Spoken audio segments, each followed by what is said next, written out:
E este é o Historicamente Falando, um canal que fala de história de uma maneira assim incrível, de uma maneira que te leva para uma verdadeira imersão histórica. Bom, o assunto de hoje é o que aconteceu em 1991. Bom, vamos para começar, né, este tour maravilhoso para o ano de 91. Vamos para o que eu chamo de notícias históricas, que nada mais é de alguns fatos e suas respectivas datas. Então, vamos lá, o que interessa. Notícias históricas. Dia 17 de janeiro, iniciaram-se bombardeios ao Iraque por uma coligação de países liderada pelos Estados Unidos. Então, aquela foi a Primeira Guerra do Golfo, né? Um tempo depois ia acontecer a Segunda Guerra do Golfo. No dia 31 de maio, sob mediação de Portugal, Estados Unidos, União Soviética e ONU assinam acordos que na pequena localidade próxima a Lisboa, que termina com a Guerra Civil em Angola e marca as eleições para o ano seguinte. Dia 29 de junho, morre Henri Lefebvre, filósofo e sociólogo francês, grande defensor de ideias marxistas. 1º de julho, o Pacto de Varsóvia, organização militar formada por diversos países do leste europeu, é formalmente dissolvida. O Pacto de Varsóvia foi criado lá em meados da década de 50 para fazer oposição à OTAN. E em 1991, né, como anteriormente foi citado, é formalmente dissolvida. 19 de agosto, a ala mais ortodoxa do Partido Comunista, da atual ex-União Soviética, né, da então União Soviética, inicia uma tentativa de golpe de Estado para retirar do poder o reformista Mikhail Gorbachev. 15 de agosto. Mais de um milhão de jovens reúnem-se com o Papa na Polônia para uma jornada mundial da juventude. No caso era o Papa João Paulo II, que para quem não sabe é de origem polonesa. 12 de outubro. Papa João Paulo II visita pela terceira vez o Brasil. Nesta visita, o Papa beatifica Madre Paulina. 24 de novembro. Morre Freddie Mercury, vocalista do Queen, um dos artistas mais influenciadores do século, que mais marcou a história da música como um todo. 21 de dezembro, as antigas repúblicas soviéticas fundam a Comunidade dos Estados Independentes, antecipando assim a dissolução oficial da União Soviética, que aconteceria alguns dias depois.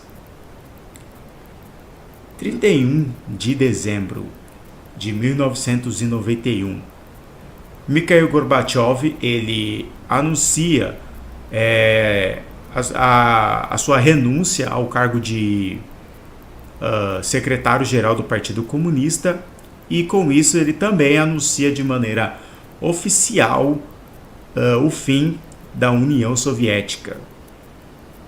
Bom, agora vamos para alguns outros fatos, né?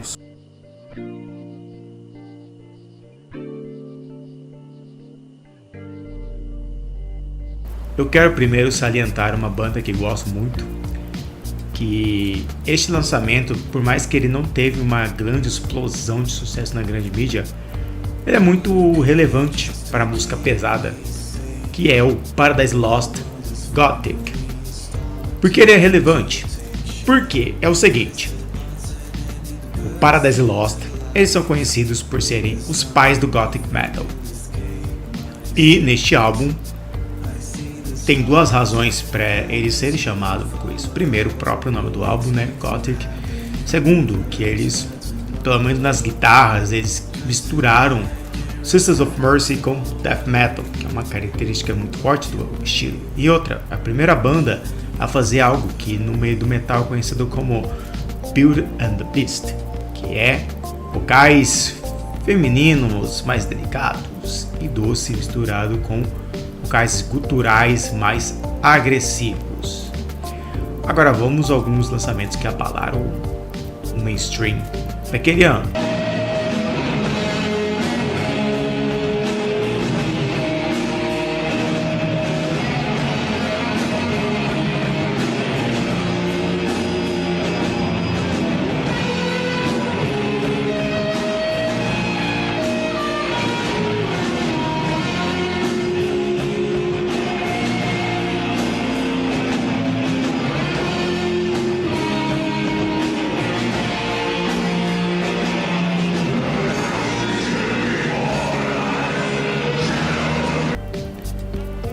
Bad Motherfinger, Soundgarden.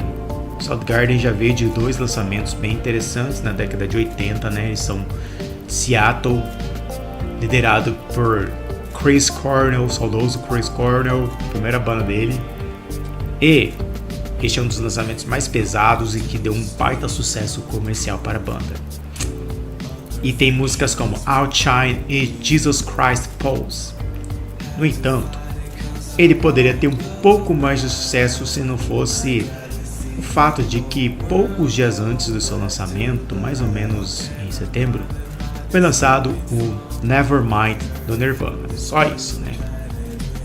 Mas o álbum teve, assim, bastante relevância no cenário, trouxe muito reconhecimento para a banda. E deixa eu ver outro.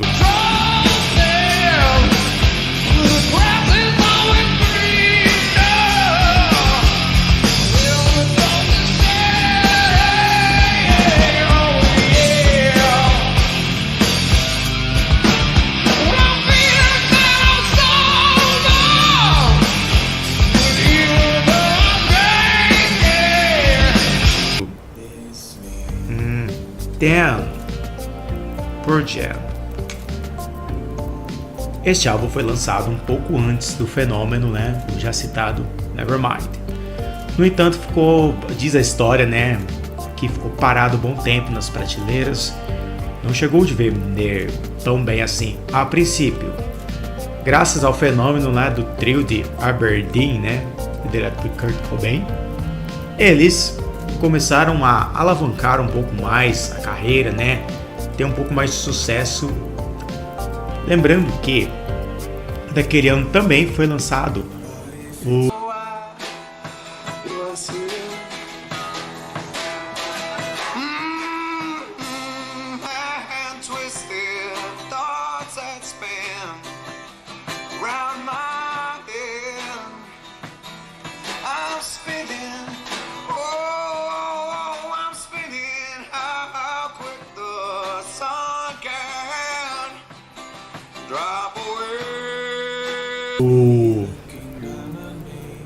Mother Love Bone. Não, tributo ao Andrew Wood do Mother Love Bone, que Temple of the Dog, que teve encontro de grandes nomes que ainda não eram tão assim famosos na época, como Chris Cornell e o Ed Vedder, e ainda faltavam pouquíssimos meses para existir o Pearl Jam. Olha que incrível, os músicos que saíram do Temple of the Dog, boa parte deles formaram o Pearl Jam e gravaram o Ten, que é um álbum que tem clássicos como Alive, Black e Even Flow. Outro lançamento bem incrível, ele chamou a atenção por não ter feito tanto sucesso assim, apesar de ter muitas músicas boas. O álbum 5 da Legião Urbana. Ele foi lançado em 91, tem músicas um pouco mais longas, ele tem faixas um pouco mais progressivas, ele é muito diferente dos seus três primeiros. Tem destaques para Teatro dos Vampiros e Metal contra as Nuvens, que é uma das músicas mais longas da Legião Urbana. Chega a ser até mais longa que Faroeste Caboclo. Agora, o outro álbum incrível e sensacional que foi lançado, álbum mais assim, conhecido, amado, venerado, mas que na época não foi tanto assim bem recebido por seus fãs. Metallica, né?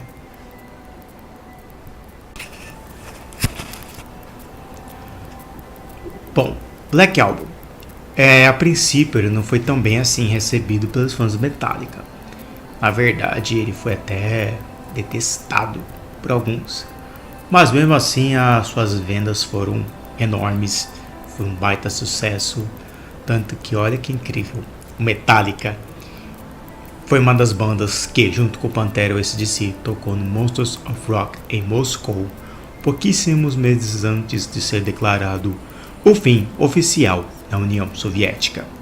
E tem verdadeiros clássicos como Enter Sandman, Sad But True e Nothing Else Matters, que é uma das minhas favoritas. Agora vamos ao grande destaque de 1991. É lógico que os anteriormente citados também são grandes destaques. No entanto, este foi um grande fenômeno, mudou tanto a história do rock and roll, que enfim, existe antes e depois deste álbum. Nevermind, Nirvana. Lançado no dia 24 de outubro de 1991, o álbum vendeu 30 milhões de cópias. Ok? Bom, dois fatores, né? Na verdade, três. Primeiro, a publicidade da gravadora, né? Tudo bem que eles fizeram uma campanha de marketing até modesta, né? Não esperavam tanto sucesso assim. Foi além da expectativa. MTV e, claro, Smells Like Teen Spirit, que foi uma das músicas mais tocadas naquele tempo até hoje. Se for lá no YouTube, foi uma das primeiras músicas, um dos primeiros videoclipes a ter mais de 1 milhão de visualizações.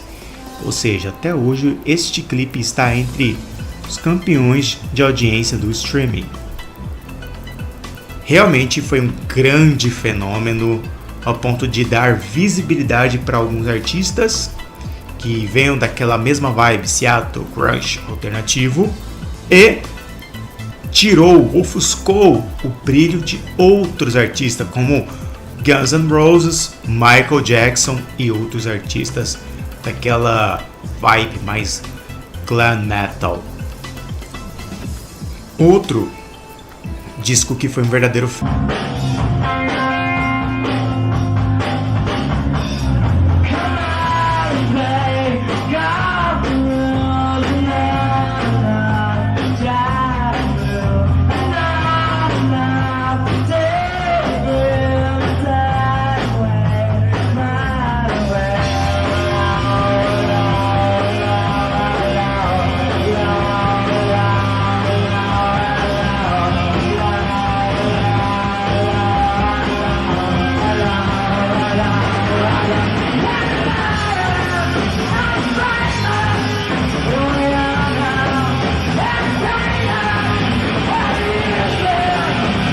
fenômeno em 91 foi Rise do Sepultura. Estou aqui com a camiseta da banda, né? Rise do Sepultura foi um sucesso de venda, foi um grande assim espetáculo, tem grandes hits. Rise é uma faixa título e foi graças a esse álbum Rise do Sepultura começou a tocar em grandes festivais, exemplo, o Rock in Rio. Claro, né? Deu muita, mas muita visibilidade para a banda.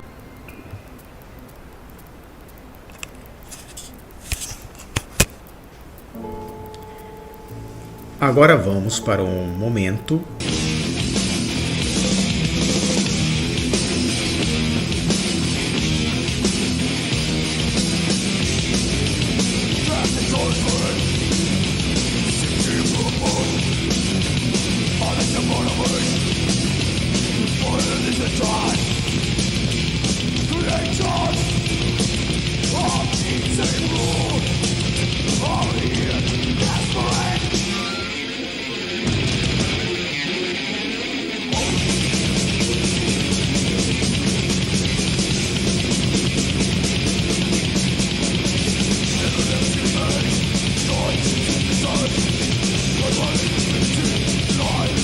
que vamos conhecer a política nacional e internacional da época. Eleições, planos econômicos, acordos diplomáticos, conflitos, independência de alguns países e muito mais. Para começar, quero falar do Plano Collor 2. No vídeo anterior eu falei do Plano Collor 1, então por isso não entrarei mais em delongas. Bom, planos de estabilização da economia que estava numa hiperinflação extremamente caótica. Bom, foram postos em prática, né? 3 planos visando a estabilização da inflação. Isso apenas 2 anos de governo Collor. Os 2 primeiros foram o Plano Collor 1 e 2, que foram encabeçados pela ministra dele, a Zélia Cardoso de Mello. Contudo, no mês de maio de 91, ela foi substituída por Marcílio Marques Moreira. Ele então instituiu o Plano Marcílio. O Plano Collor 1 foi um fracasso, embora tivesse nas semanas seguintes os preços continuariam aumentando. Então, também por medida provisória publicada em 1º de fevereiro de 91, o presidente instituiu mais normas econômicas que seriam conhecidas, enfim, como o plano anteriormente citado. Entre elas, aumento das tarifas para Correios, Energia e Transporte Ferroviário, fim da overnight, eu falei brevemente dela no vídeo anterior, criação de taxa de referência de juros. Bom, ambos não conseguiram salvar a economia brasileira. Muitos especialistas na área econômica dizem que essa foi uma época que o Brasil quebrou. Isso deixou pequenos empresários e investidores falidos, acarretando suicídio até morte de várias pessoas por infarte. Bom, o plano era, como ele falou no ano anterior, 90, era a retenção do dinheiro, tanto da poupança como de alguns investimentos. E no ano seguinte, que seria 91, é a devolução desse dinheiro na conta com um percentual de juros de 6%. No entanto, quando chegou a época disso acontecer, muitos foram ver suas contas que o dinheiro não estava lá. Sendo assim, foram à justiça para requerer o seu dinheiro de volta. Tempos depois que foi descoberto todo o esquema de corrupção, mas isto é uma conversa para outro vídeo, uma outra história.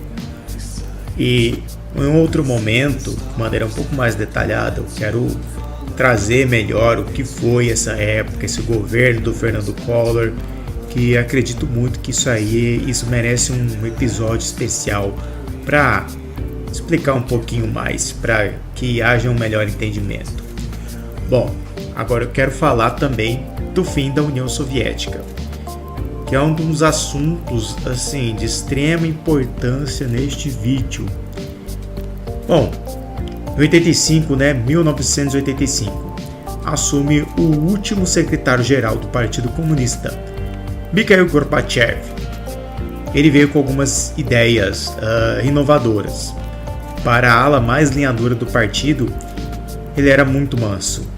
E para a ala mais, digamos que reformista, ele era muito linha dura.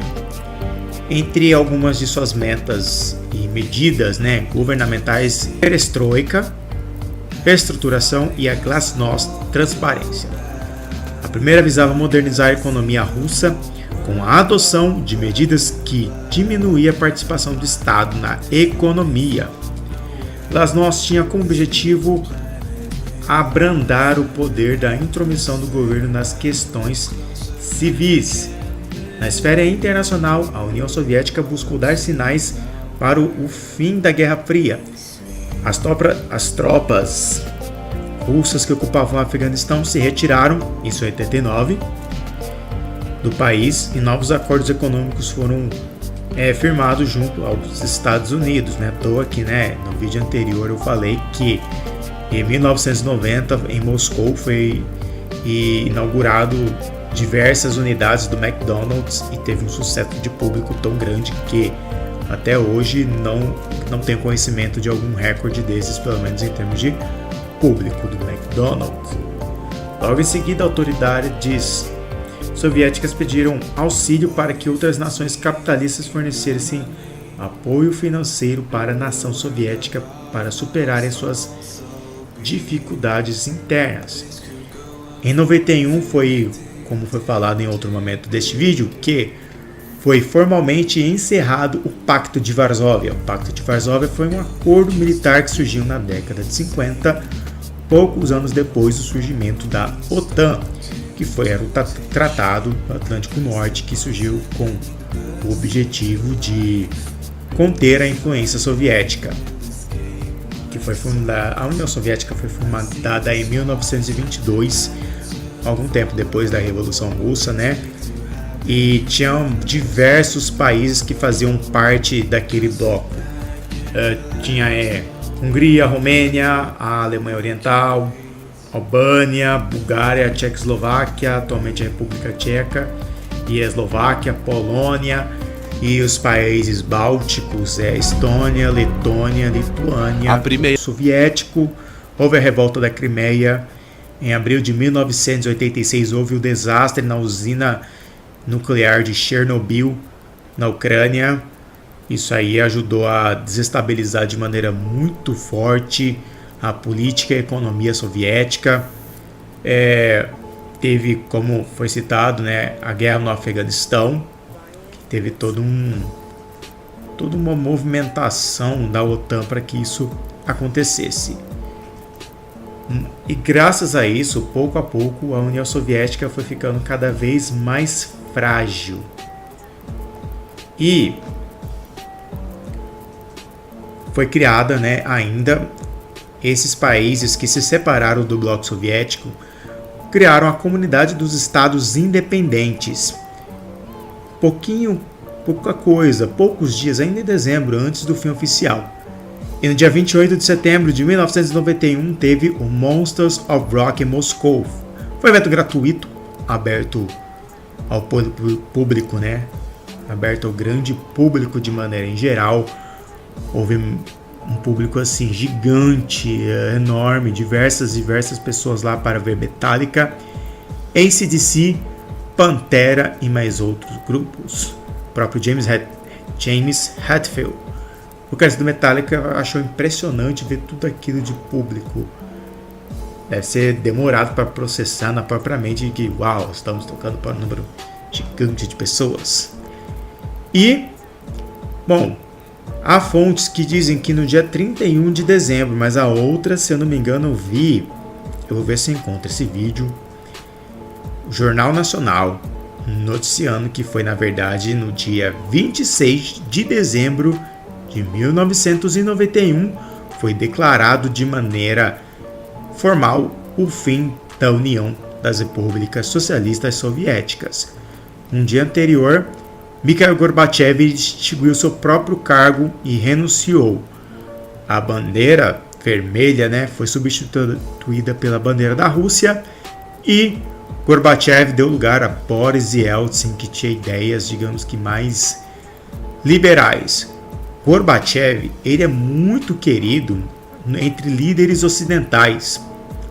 Pouco depois de criar toda uma política de aproximação com o Ocidente, ele ganhou o Prêmio Nobel da Paz, dando sinal visível que ele seguia de maneira muito boa e fiel interesses do lado de cá, né, do planeta.